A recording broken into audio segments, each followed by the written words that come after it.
Dear students, আমরা এখন অনুশীলনী 11.1-এর 6 দাগ করব। তো 6 দাগ, যেহেতু আমার সময় স্বল্পতার জন্য আমি প্রশ্নটা লিখতে পারতেছি না, তোমরা বইটা সামনে রাখবা। 6 দাগে কি বলেছে পিতা ও পুত্রের বর্তমান বয়সের সমষ্টি 70 বছর, বর্তমান বয়সের সমষ্টি। এবং তারা এটাও বলেছে 7 বছর পূর্বে তাদের বয়সের অনুপাত ছিল 5:2। 7 বছর পূর্বে, 5 বছর পরে তাদের বয়সের অনুপাত কত হবে এটা আমার দেখার দরকার নেই। আমার এখন যে তথ্যটা দেওয়া আছে 5:2, 7 বছর পূর্বে তাদের একটা অনুপাত আমার দেওয়া আছে, এটা ধরে আমাকে করতে হবে। তার মানে আমরা এখানে ধরে নিতে পারি অঙ্কটা, যে ধরি 7 বছর পূর্বে, 7 বছর পূর্বে তাদের অনুপাত ছিল কত, 5:2। তাহলে 7 বছর পূর্বে পিতার বয়স ছিল 5x বছর। আমি এটা ধরে নিতে পারি, ধরে নিছি 5x বছর। এবং 7 বছর পূর্বে পুত্রের বয়স ছিল 2x বছর। মানে আমি অনুপাত থেকে এই দুইটা ধরে নিয়েছি। 7 বছর পূর্বে পিতার বয়স ছিল 7x বছর এবং 7 বছর পূর্বে পুত্রের বয়স ছিল 2x বছর। তাহলে আমার এখান থেকে তাহলে বলো পিতার বর্তমান বয়স কত? তাহলে আমরা যদি 7 বছর পূর্বে পিতার বয়স যদি 5x বছর হয় এবং 7 বছর পূর্বে পুত্রের বয়স যদি 2x বছর হয়, মানে 7 বছর পূর্বে মানে 7 বছর আগে, তাহলে বর্তমান বয়সটা কত হবে? তাহলে পিতার বর্তমান বয়সটা কত হবে বলো? নিশ্চয়ই এই 5x এর সাথে 7 হবে, 7 বছর। তার মানে ব্যাপারটা কেমন দাঁড়ায় বলো? যদি আমি বলি 7 বছর পূর্বে আমার পিতার বয়স ছিল 50 বছর, 7 বছর পূর্বে, তাহলে বর্তমান বয়স নিশ্চয়ই ওই 50-এর সাথে এই 7 যোগ করতে হবে, বর্তমান বয়স 57 বছর হবে। ঠিক তেমনি এখানেও বিষয়টা তাই, পিতার বর্তমান বয়স ওর সাথে অবশ্যই 7 বছর যোগ হবে যদি বর্তমান বয়সটা আমরা কল্পনা করি। তাহলে পুত্রের কি হবে? সেম থিং, একই জিনিস। পুত্রের বর্তমান বয়স কি হবে?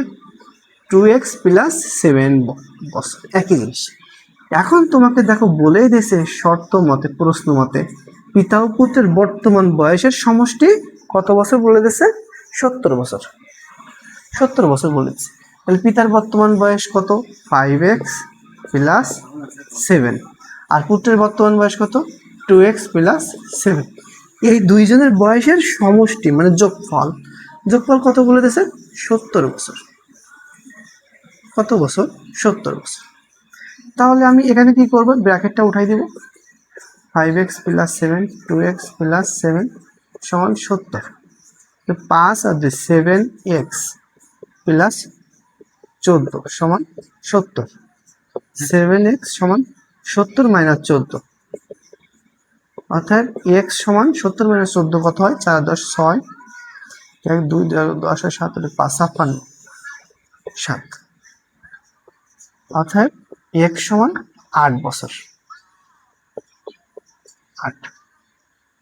8 x এর মান কত পেয়েছো তুমি? 8 বছর।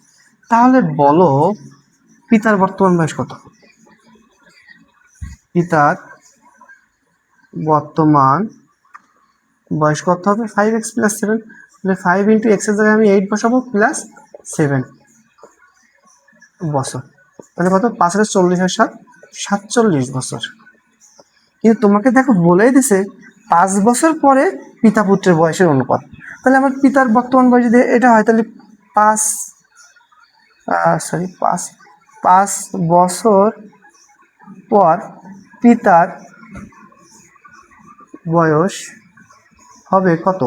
47 যোগ 5 বছর, তাহলে কত বছর হবে? 52 বছর। তাহলে 5 বছর পর পিতার বয়স হবে হচ্ছে 52 বছর। ঠিক তেমনি পিতার বর্তমান বয়স, তাহলে আমরা এখনো কিন্তু পুত্রেরটা বাকি আছে। তাহলে পুত্রের বর্তমান বয়স কত হবে? এই এক্স এর জায়গায় তুমি মানটা বসাই দিবা 2x + 7, 2 × x এর মান কত পেয়েছো? 8 + 7 বছর। তাহলে 16 + 7 23 বছর। এখানেও একই, তোমাকে বলেছে 5 বছর পর পিতার বয়স, পিতা ও পুত্রের বয়সের অনুপাত কত হবে। তার মানে 5 বছর পরে আমার পিতার বয়সও বের করতে হবে, পুত্রের বয়সও বের করতে হবে। তাহলে 5 বছর পর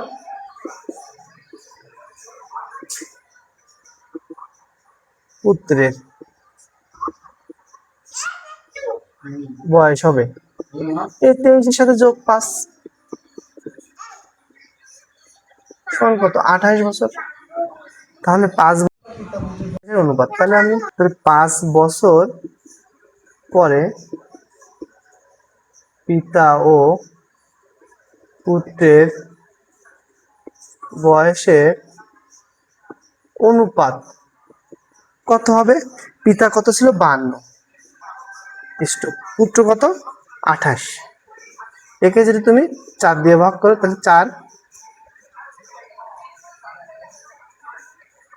দিয়ে ভাগ করে এখানে 7 আর 4 × 52, 13:7। এটাই কিন্তু অ্যান্সার। এই টোটাল অঙ্কটা আমার মনে হয় বুঝতে পারবা, খুব বেশি জটিল না। 7 বছর পূর্বে আমি ধরে নিয়েছিলাম 5x আর 2x অনুপাত দেওয়া ছিল ওই হিন্টসে, তারপরে বর্তমান বয়স বের করেছি 7 যোগ করে, এর সাথে 7 যোগ করে বলেই দিচ্ছে শর্ত অনুসারে দুইটা যোগফল 70। এখান থেকে x এর মান বের করেছি, বর্তমান বয়স বের করেছি, তার সাথে 5 বছর পরে আমার প্রশ্নে চেয়েছে, সেজন্য 5 বছর পরে বের করেছি। পিতার ক্ষেত্রেও একই জিনিস, পুত্রের ক্ষেত্রে একই জিনিস করে আমি অনুপাতটা বের করেছি, পরে 4 দিয়ে ভাগ করেছি, ব্যাস।